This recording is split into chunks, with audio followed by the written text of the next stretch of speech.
बिस्मिल्लाहिर्रहमानिर्रहीम।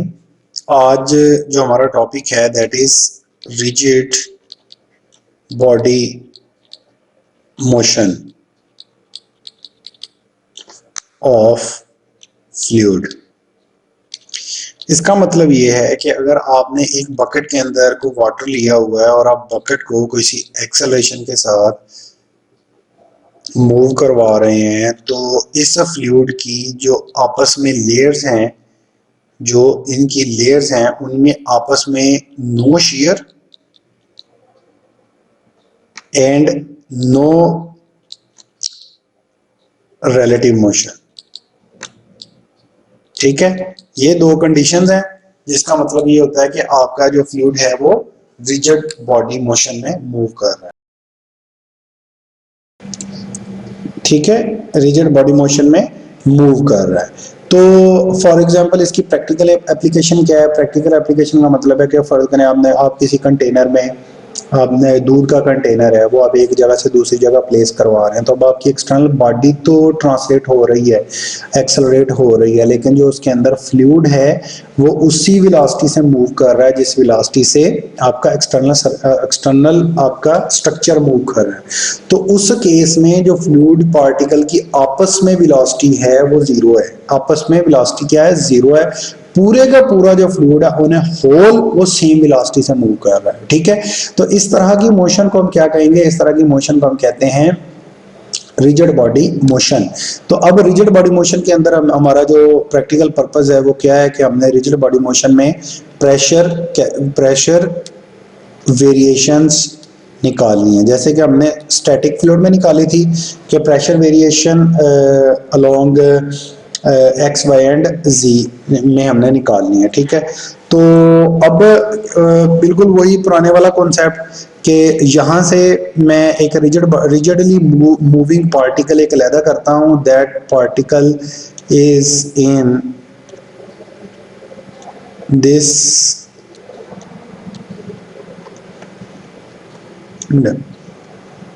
ठीक है, अब इसके चारों तरफ जो है वो प्रेशर क्या लग रहा है? कंप्रेसिबल प्रेशर लग रहा है। क्या लग रहा है? इसके ऊपर कंप्रेसिबल प्रेशर लग रहा है। ठीक है, तो सिमिलरली हम इस फ्लूइड एलिमेंट के ऊपर सिग्मा प्रेशर निकालने के लिए हम क्या करेंगे? Sigma F is equal to delta M, delta mean small M A vector. ठीक है, ये लगाएंगे। क्यों? अब मैंने sigma F is equal to zero क्यों नहीं लगाया? क्योंकि अब ये पार्टिकल मूव कर रहा है। अब ये पार्टिकल किसी रिजिड मोशन से मूव कर रहा है। तो मेरे पास जो फोर्सेस हैं वो बॉडी फोर्स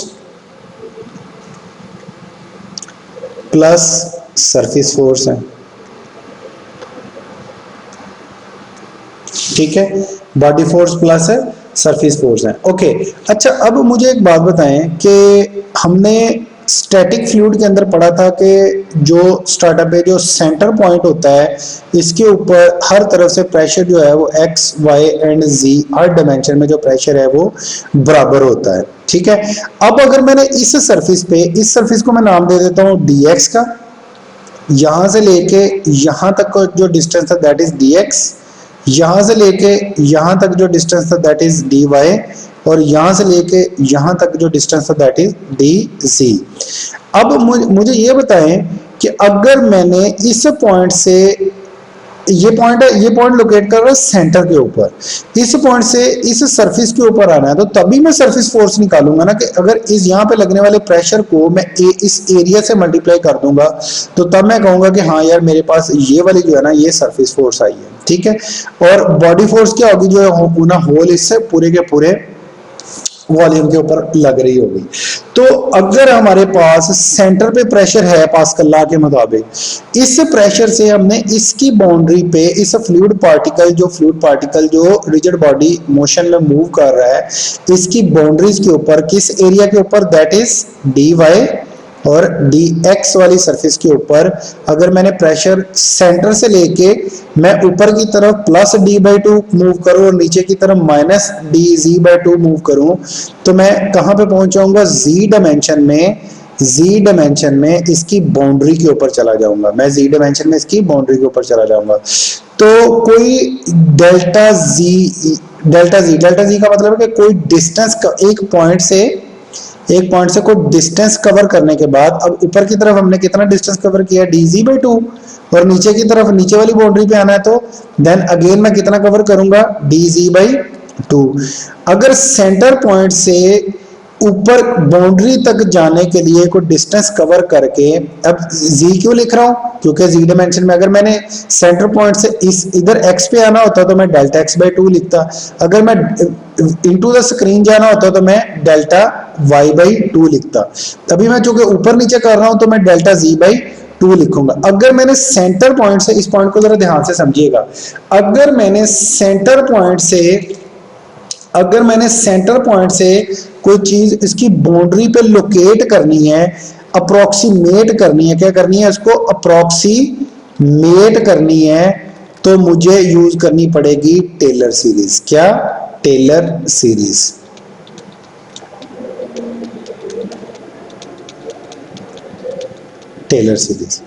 टेलर सीरीज का मैं डिस्क्रिप्शन के अंदर एक पूरा लिंक भी दे दूंगा, जो मैंने यूट्यूब में अपने चैनल के ऊपर एक क्लिप रिकॉर्ड करवाया हुआ है कि आप यूट्यूब कैसे काम ये टेलर सीरीज कैसे काम करती है और आपको अगले पॉइंट पे कैसे ये पॉइंट अप्रोक्सीमेट करके देती है। तो उसका मैं छोटा सा आपको बता देता हूँ। यहाँ पे देखें कि टेलर सीरीज का मतलब ये होता है, देखें टेलर सीरीज हमारे पास होती है f(x) plus delta x. Function को आपने कहां पे कैलकुलेट करना है, किसी डेल्टा एक्स डिस्टेंस के ऊपर, plus is equal to f(x) plus partial f by partial x into delta X, ठीक है, into delta X, partial by partial x into delta X, plus partial square f by partial x square delta x by 2, ठीक है, delta x square by 2, plus इस तरीके से higher order term. तो हम higher order term को ignore कर देते हैं। इसका मतलब ये हुआ कि अगर मैंने अपने फंक्शन को डेल्टा एक्स के ऊपर डेल्टा एक्स पे अप्रोक्सीमेट करना है तो मुझे ये सीरीज बड़ी हेल्पफुल होती है, मतलब ये सीरीज मुझे डेल्टा एक्स पे अप्रोक्सीमेट करके देती है। तो अगर मैं कहूं कि मैंने जो मेरा p था, इसको p ऑफ, जो मेरा सेंटर पे था, मैं इसको p ऑफ z कह देता हूं, इसको मैंने निकालना है dz/2 पे, ठीक है, और दूसरा पे कैसे निकालना है, मैंने निकालना है pz माइनस dz/2 पे, यानी कि नीचे की तरफ। तो अब टेलर सीरीज दोनों में क्या लगेगी, सेंटर पॉइंट से p of z, centre point वाला, plus partial p by partial z dz/2, ठीक है, और इधर क्या लग गया, pz minus partial p by partial z dz/2, ठीक है, ओके। इसका मतलब ये हुआ कि यहाँ पे ये जो प्रेशर है, ये प्रेशर हमारे पास आ रहा है p plus pz plus partial p by partial z dz/2। हाँ जी, ये हो गया इस जगह पे प्रेशर, और इस जगह पे जो प्रेशर है वो किसके बराबर होगा, pz minus partial p by partial z dz/2, ठीक है, ये इस जगह पे प्रेशर आ गया। अब ये है हमारे पास प्रेशर इस बाउंड्री पे, हमने अप्रोक्सीमेट कैसे किया है, with the help of Taylor series. तो अब अगर मैंने इसको फोर्स में कन्वर्ट करना है सिग्मा एफ निकालने के लिए, तो मुझे इसको एरिया से मल्टीप्लाई करना पड़ेगा। इस फेज के ऊपर कौन सा लग रहा है, delta X delta Y, dx dy, और इस पे भी क्या लग रहा है, dx dy। तो अब मैं इसको सिग्मा एफ जी लगाता हूं। पूरे क्यूब के लिए मुझे तीनों फोर्सेस लेने पड़ेंगे, सिग्मा एक्स, सिग्मा वाई और सिग्मा जी। अभी मैं जी चूंकि सॉल्व कर रहा हूं तो इसलिए मैं simple sigma F summation F S surface force along Z dimension को एड अप करूंगा। इसका मतलब है कि मैं कहूंगा P of Z plus partial P by partial Z dz/2 into area के लिए dy dx प्लस माइनस, चूंकि ये देखें इधर अब हमने ये भी देखना है ना कि प्लस वाली कौन सी लग रही है और माइनस वाली कौन सी लग रही है। अब देखें, ये वाली नेगेटिव डायमेंशन में लग रही है और ये वाली पॉजिटिव डायमेंशन में, यानी कि जो पॉजिटिव वाली है वो ऊपर की तरफ जा रही है, ठीक है। तो इसको मैं ये वाला जो है ये हमारा नेगेटिव था, पॉजिटिव कॉम्पोनेंट। नेगेटिव में कौन सा जा रहा है, P Z plus partial P by partial Z D Z by 2, ठीक है, और D Y by D X. तो हमारे पास summation F surface force along Z dimension किसके बराबर आ गया, P of Z D Y D X multiply कर दिया plus minus partial P by partial Z D Z by 2 into D Y D X minus partial P Z D Y D X minus partial P by partial X partial Z D Z by 2 D Y and D X. तो ये वाला इस वाले pressure से cut गया, तो मेरे पास simple summation F S Z किस डिमेंशन में आ गया, minus partial P by partial Z D Y D X common आ गया, तो अंदर D Z by 2 plus D Z by 2 बच गया। तो ये किसके बराबर आ गई, ये force summation F S comma Z is equal to minus partial P by partial Z D X D Y and D Z.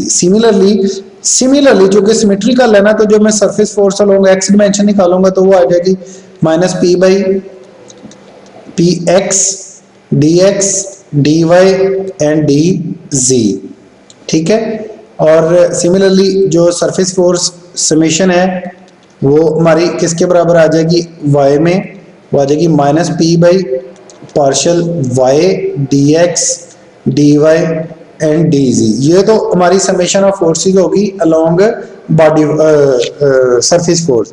तो अब हम आ जाते हैं for body force. Body force का मतलब क्या है कि जो पूरे के पूरे वॉल्यूम पे लग रही है। तो हमारे पास समेशन का फार्मूला क्या होता है, sigma F is equal to A vector, ठीक है। अब चूंकि हमारी एक्सेलरेशन बॉडी फोर्स कौन सी है, ग्रेविटी की वजह से, तो इसको मैं लिख लेता हूं G of vector G of X I unit vector plus G of Y J unit vector minus G of Z K unit vector. Minus क्यों, क्योंकि वो डाउनवर्ड डायमेंशन में लग रही है और डाउनवर्ड डायमेंशन में हमने जी क्या लिया हुआ, नेगेटिव लिया हुआ है।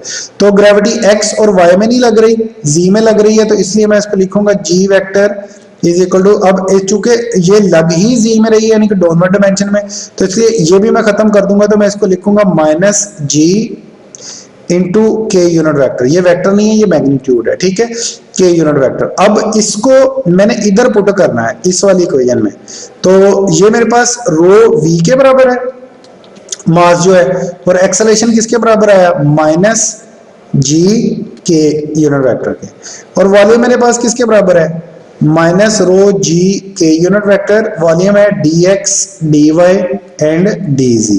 तो ये मेरे पास है बॉडी फोर्स निकल आई, ये मेरे पास किसके बराबर निकल आई, that is F body. F body is equal to minus rho G K unit vector D X D Y and D Z. अब हम लगा लेते हैं इसके ऊपर इस सारी चीज को हम इक्वेशन नंबर 1 में पुट करते हैं, सारी चीज को हम इक्वेशन नंबर 1 में पुट कर देते हैं। तो समेशन ऑफ फोर्स किसके बराबर है, summation of force body force plus summation of F surface force is equal to delta M A के ए वेक्टर, ठीक है। अब बॉडी फोर्स हम लगा लेते हैं, minus partial P by partial X plus partial P by partial Y minus, ये minus है, minus partial P by partial Z, इनके कॉमन कौन सा आ गया, D X D Y and D Z plus body force किसके बराबर आ गई, ये थी माइनस के, minus rho G K unit vector, rho G K unit vector and D X D Y and D Z is equal to rho D X D Y D Z और acceleration unit vector. अब मैंने इसकी जगह पे रो we put कर दिया, ठीक है। अब ये जो वॉल्यूम है, ये वॉल्यूम इस वाले वॉल्यूम से कट गया, ठीक है। तो हमारे पास फाइनल इक्वेशन क्या बनी, फाइनल इक्वेशन हमारे पास बनी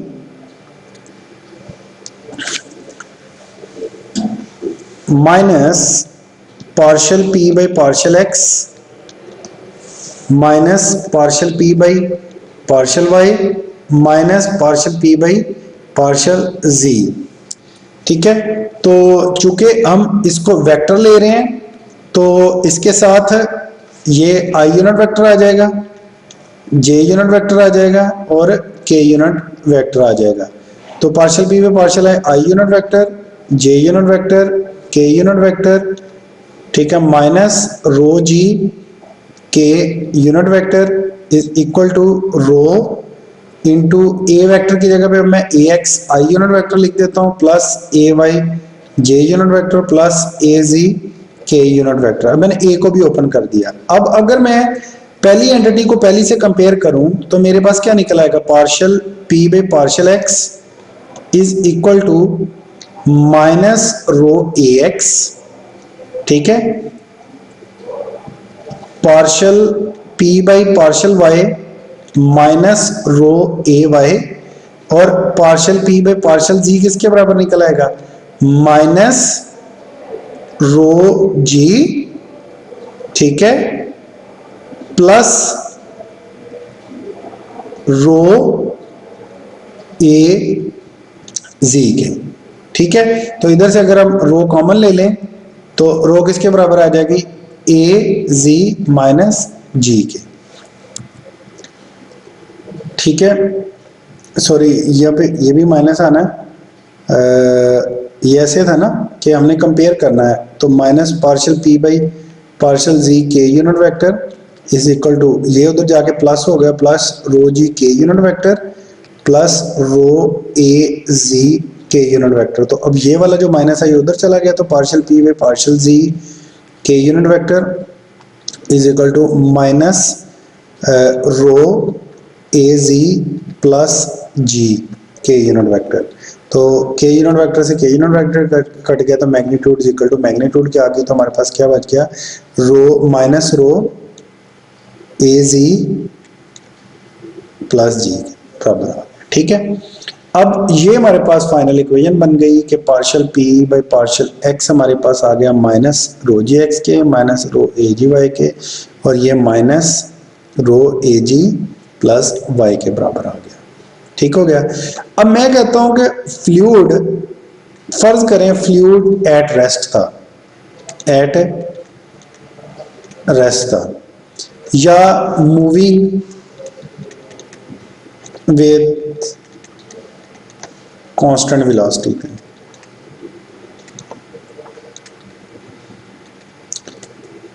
अगर वो कांस्टेंट वेलोसिटी से मूव कर रहा है तो इसका मतलब क्या है, फ्लूइड एट रेस्ट था, ये तो फ्लूइड स्टैटिक आ गया। अगर वो fluid moving with constant velocity, अगर आपका जो कंटेनर है वो मूव कर रहा है कांस्टेंट वेलोसिटी के साथ, ये by the way this is case number 1 है, case number 1 of rigid body motion.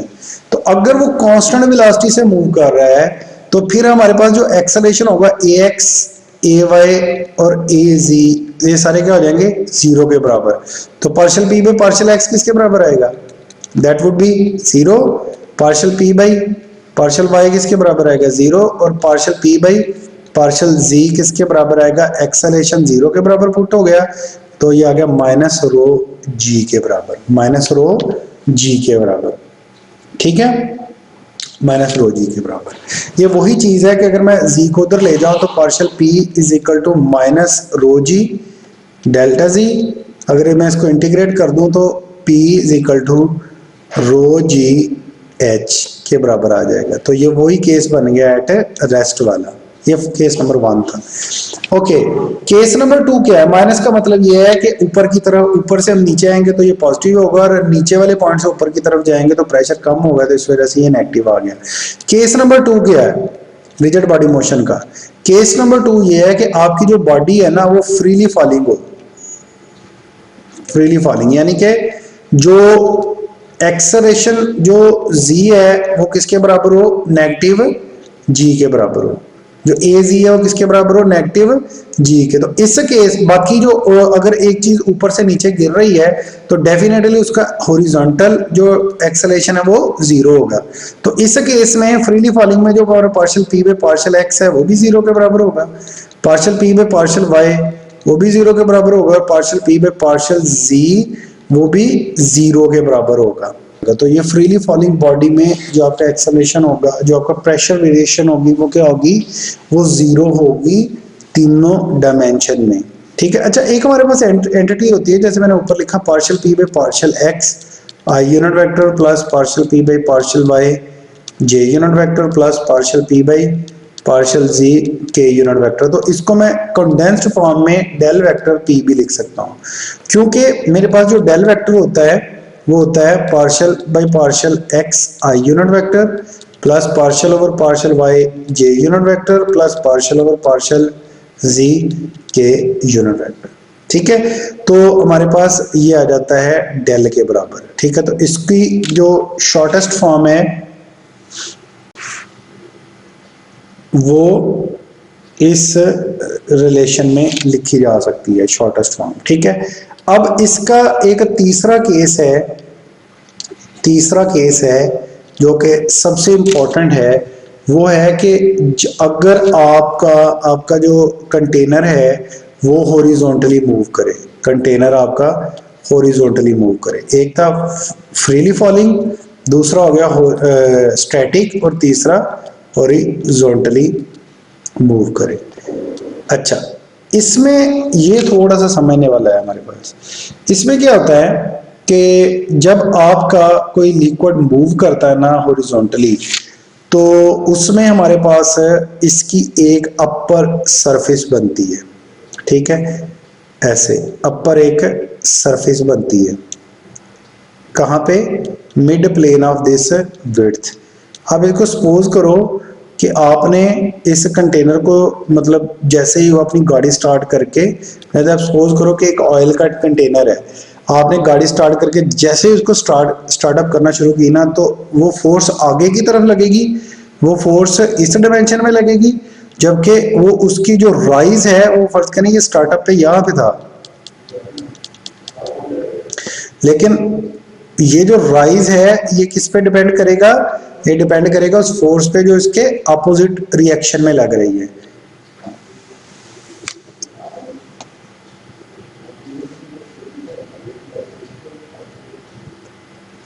ठीक है, अपोजिट रिएक्शन में जो लग रही है, यहाँ पे ये जो थीटा एंगल बनेगा ये हमें डिफाइन करेगा कि ये जो मैक्सिमम राइज है ये कितना हुआ है। इसका फायदा क्या होता है? फर्ज करें अगर आपका एक कंटेनर है वो ऊपर से मतलब ब्लैंक है, ऊपर से कोई उसकी नहीं है, आपने जैसे गाड़ी स्टार्ट की, फर्ज करें एक टब था, टब को आपने ट्रक के ऊपर रखा और आपने ट्रक को स्टार्ट किया। अब क्या होगा कि उसकी स्प्लैशिंग से जो पानी है वो यहाँ से बाहर गिरना शुरू हो जाएगा, यहाँ से बाहर गिरना शुरू हो जाएगा। तो हमने मैक्सिमम उसकी हाइट देखनी होती है कि हम कितनी हाइट, मतलब उसको वेलोसिटी से मूव करवाएं कि ये जो इसकी स्प्लैशिंग है ये टब से बाहर ना गिरे या उस कंटेनर से बाहर ना गिरे। तो इसके लिए इसका जो मैक्सिमम राइज है ना, मैक्सिमम राइज, ठीक है। और ये वाला क्या होता है? रन। ये आपको पता होगा, ये ट्रिग्नोमेट्री है, ठीक है, या इसको हॉरिजॉन्टल डिस्टेंस भी आप कह सकते हैं। और ये वाली क्या होती है? That is slope. ये वाली क्या होती है? स्लोप। तो इसका जो मैक्सिमम राइज है ना वो हमें निकालना पड़ता है। तो इसको अगर मैं डेल्टा जी कह दूं और इस डिस्टेंस को मैं डेल्टा एक्स कह दूं, तो जो हमारे पास tan थीटा आएगा वो किसके बराबर आएगा? Delta G by delta x के, ठीक है। और इसको मैं कहूं z2 माइनस z1 और x2 माइनस x1। और अगर ये वेलोसिटी इस डायमेंशन में मूव कर रही है तो ये जो स्लोप है ये नेगेटिव है पॉजिटिव है? This is negative slope, this is negative slope, क्योंकि देखें जो थर्ड क्वाड्रेंट से सेकंड क्वाड्रेंट में लाइंस आ रही होती हैं वो नेगेटिव स्लोप होती है, और जो इधर से इधर जा रही होती हैं वो पॉजिटिव स्लोप होती है। तो ये हमारे पास है कौन सी स्लोप आ गई, नेगेटिव स्लोप आ गई। तो चले इसको ना अब थोड़ा सा बुक से देखते हैं, और इसको ये वाले केस का ना एक न्यूमेरिकल है वो सॉल्व करने की ट्राई करते हैं और फिर देखते हैं कि ये क्या चीज है। ठीक है, चलें अब हम इसको देखते हैं। जी जनाब, इधर देखें, ये हमारा fluid in rigid body motion था। ठीक है, इसके ऊपर हमने sigma F equal to M A वाली देख ली इक्वेशन। ठीक है, ये करने के बाद ये हमने फ्लूइड एलिमेंट एक अलग किया, इसके सेंटर से हमने बाउंड्री पे टेलर सीरीज लगा के इसको अप्रोक्सीमेट कर लिया, जो कि मैं डिस्क्रिप्शन में दे भी दूंगा। तो हम ये सारी इक्वेशन जो है ना वो हमने ड्राइव कर ली है। ड्राइव करने के बाद सम ऑफ फोर्सेस किया तो हमारे एक्सेलरेशन ऑफ फ्लूइड किसके बराबर आ गई है, हमने तीनों रिलेशन निकाल लिए। तो इसका पहला केस क्या था, पहला केस क्या था, fluid at rest or moving with the constant velocity. तो इसमें जस्ट जी डायमेंशन में हमारे पास प्रेशर वेरिएशन आएगी, और अगर फ्रीली फॉलिंग है, ठीक है, फ्री फॉलिंग है, तो उसमें एक्सेलरेशन हमारा तीनों डायमेंशन में जीरो होगा, ऊपर से नीचे। अच्छा, नीचे से अगर ऊपर कोई बॉडी मूव कर रही है और उसमें कोई फ्लूइड है, फर्ज करें आपने एक बॉल ली है, उसके अंदर आपने लिक्विड भरा और उसको ऊपर फेंका है, तो तब उसकी जो प्रेशर वेरिएशन है जी डायमेंशन में वो क्या होगी, वो तब जी हम पॉजिटिव पुट करेंगे ए जी को, ठीक है, तो वो -2 रो जी के बराबर हो जाएगा। ठीक है, हाँ जी। Acceleration on a straight path, straight path का मतलब क्या है कि अगर आपका जो मतलब ये उसने एग्जांपल ऐसे ली है कि आपका जो ये लिक्विड है ना, ये जो कंटेनर है, ये किसी स्ट्रेट पाथ पे ये ऐसे मूव कर रहा था, इसका कंपोनेंट जो हॉरिजॉन्टल डायरेक्शन में आया उसकी वजह से इसका रिएक्शन नेगेटिव स्लोप की तरफ ये चला गया, ये थीटा, यहाँ पे थीटा बना। तो ये जो डेल्टा एक्स मैक्सिमम है ये हमें बताएगा कि अगर फर्ज करें झटका यहाँ से ज्यादा लगता है तो ये जो स्लोप है ये थीटा इतना बन जाए कि यहाँ से स्प्लैशिंग की वजह से बाहर गिरना शुरू हो जाए। तो मैक्सिमम इसकी जो हाइट होती है उससे ये डेल्टा जी मैक्सिमम नीचे होना चाहिए। ठीक है, तो तब हम कहेंगे कि हमारी जो डेल्टा जी है ना मैक्सिमम आ रहा है। अच्छा, अब हम देखते हैं इधर कि अगर आपका कोई कंपोनेंट था वो कहाँ पे मूव कर रहा था, अलोंग एक्स और जी डायमेंशन में, अलोंग एक्स और जी और एक्स डायमेंशन में आपका जो था ना वो कंटेनर मूव कर रहा था, यानी कि वो तिरछा मूव कर रहा था, उसका एक्स और जी कंपोनेंट बना। तो एक्स में उसकी प्रेशर वेरिएशन ये आ गई, वाई में जीरो है क्योंकि हम उसको कंसीडर ही नहीं कर रहे, तो जी में ये वही रिलेशन जो हमने निकाला है वो हमारे पास आ गया। तो अब अगर मैंने इसको डिफाइन करना हो टोटल एक्सेलरेशन में, टोटल प्रेशर में, जो कि बराबर होता है DP, total pressure, total differential pressure किसके बराबर होता है हमारे पास है, ये हमारे पास बराबर होता है partial P by partial x into d x plus partial P by partial y into D y. It's a basic relation of numerical methods, ठीक है, या मैथमेटिक्स। तो इसका मतलब ये होता है, तो हमारे पास P इज इक्वल टू ये इस चीज के बराबर आ गया। तो टोटल डिफरेंशियल प्रेशर किसके बराबर आया, partial P by partial x की जगह पे हमने minus rho A x put कर दिया, और हमारे पास ये डी एक्स वैसे आ गया, माइनस रो जी इस चीज के बराबर आ गया। अब डी को मैं P2 माइनस P1 लिख सकता हूँ, तो रो ए एक्स वो हमारे पास किसके, अब वो कहता है कि इस चीज की अगर मैं इंटीग्रेशन कर दूं तो मेरे पास क्या है, P2 माइनस P1 और डी एक्स की इंटीग्रेशन x2 माइनस अपर और लोअर लिमिट, ठीक है, इसकी अगर मैं minus rho A X D x की इंटीग्रेशन करूं माइनस x1 से x2 तक, तो ये रो एक्स कॉमन आ जाएगा, तो अंदर इंटीग्रेशन के आ गई x और इसके ऊपर लिमिट लग गई x2 और x1, तो ये x2 माइनस x1 ये इस चीज के बराबर आ गई, और ये z2 माइनस z1 इस चीज के बराबर आ गई हमारे पास। अब वो कहता है कि the point taking point 1 to be a original level 0, कहता है ये जो पॉइंट है इसको हम ओरिजिनल लेवल पे ले लेते हैं, तो आप 1 को 0 कर दो यहाँ पे, ठीक है, 0 कर दो, तो आपके पास जो प्रेशर वेरिएशन है ना वो इस चीज के बराबर आ जाएगी। ठीक है, ये वैसे इस इक्वेशन की जरूरत नहीं है करने के लिए, आपको जस्ट ये पता होना चाहिए कि टोटल प्रेशर इस चीज के बराबर आता है। ठीक है, अब यहाँ पे अगर हमारे पास टोटल प्रेशर इस चीज के बराबर आ गया है तो मैंने यहाँ पे delta x maximum vertical rise निकालना है। ये वाला क्या निकालना है? ये वाला वर्टिकल राइज निकालना, जो किसके बराबर होगा? Z2 minus Z1। तो इधर से ये मैं चीज पुट करूं, मैक्सिमम पुट करने के लिए मुझे आपको याद होगा कि जब हम मैक्सिमा निकालते थे तो मैक्सिमा जब हम निकालते थे तो हम डेरिवेटिव को किसके बराबर पुट करते थे? जीरो के बराबर पुट करते थे। तो इस इक्वेशन में अगर मैं डीपी पुट कर दूं जीरो के बराबर, तो ये मेरा किसके बराबर आ गया? जीरो के बराबर। और ये प्रेशर डिफरेंस किसके बराबर आ गया? जीरो के बराबर। तो ये उधर जाके जमा हो गई। तो हमारे पास किसके बराबर आ गई? ये इक्वेशन आ गई rho G X rho A X T X is equal to rho G A G D जी। ठीक है, ये उधर जाके प्लस हो गया तो रो से रो कट गया, ये ए प्लस जी उधर माइनस से माइनस कट गया, माइनस से माइनस कट गया, माइनस से माइनस कट गया, रो से रो कट गया। तो A X divided by G plus A G, ठीक है, इज इक्वल टू आपके पास किसके बराबर आ गया? डी जी मैक्सिमम के बराबर आ गया आपके पास। ठीक हो गया? ये देखें इधर A X D X divided by G plus A G, ये किसके बराबर आ गया? डी जी के बराबर आ गया। तो यहां से ये मैक्सिमम राइज हमारे पास किस चीज के बराबर आया?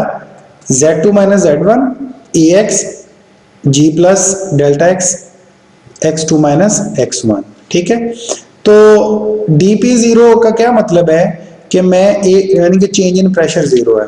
अगर ये मेरा एक्सेलरेशन था, इसकी जो वेरिएशन थी, ये जो फ्री सरफेस आई है इसको हम फ्री न्यू सरफेस भी कहते हैं। फ्री वो सरफेस जो एटमॉस्फेरिक के साथ अटैच है। तो इस जगह पे प्रेशर और इस जगह पे प्रेशर अगर मैं कहूं कि P2 is equal to P1 है, तो ये मेरी बेसिक अजम्पशन होती है। इसको मैं आइसोबैरिक लाइन भी कहता हूं, आइसोबार लाइंस, जिसके ऊपर मेरा P2 और P1 बराबर होता है। उसके ऊपर जो मेरी स्लोप है Z2 ओवर डेल्टा एक्स, यानी कि मैंने बताया था ना delta Z over delta x, तो ये किसके बराबर आ जाएगी? That would be equal to tan theta के बराबर आ जाएगी। तो स्लोप किसके बराबर आ गई? ये आइसो बार पे आएगी कांस्टेंट प्रेशर पे, minus delta x G plus delta x, ये किसके बराबर आ गया? माइनस tan थीटा के बराबर आ गई। तो इसका मतलब ये हुआ कि अगर आपने सिंपल यहाँ पे मैक्सिमम डेल्टा राइज निकालना है तो आपको इस लाइन की क्या निकालनी पड़ेगी? स्लोप निकालनी पड़ेगी। इस लाइन की क्या निकालनी पड़ेगी? स्लोप निकालनी पड़ेगी। तो स्लोप, मैक्सिमम स्लोप निकालेंगे तो उसको उससे नीचे नीचे में रखना पड़ेगा, जो कि ये बताएगा कि हमारा जो मैक्सिमम राइज है वो उससे नीचे है। तो 3.12 जो है मैं अगले क्लिप के अंदर आपको करके दिखाता हूँ कि मतलब ये हमने कैसे करना है। ओके जी, अल्लाह हाफिज।